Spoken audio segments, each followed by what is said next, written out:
আশিত হবে হাবিয়াবাসী বন্ধু বর্তমান সে হবে কি তাহার আশ্রয় স্থল হবে কি হাবিয়া জাহান্নাম। তার আশ্রয় স্থল ভাই কোথায় হবে? হ্যাঁ, জাহান্নাম হবে।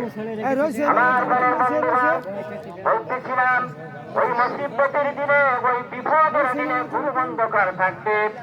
মানুষ কোন কোন সূর্যের কিরণে কত হাত উপরে সূর্য যেদিন হেসে যাবে, মানুষের মাথার মস্তক গুলা যেদিন তগবগ করতে থাকবে, বাতের ফেনার মতো যেদিন তগবগ করতে থাকবে, ওই বিপদের দিনে রোজা আমরা যে শ্যাম রাখলাম, রোজা রাখলাম, রোজা উকিল হইয়া মহান রব্বুল আলামিনের সামনে দাঁড়াইয়া যাবে। বলেন সুবহানাল্লাহ।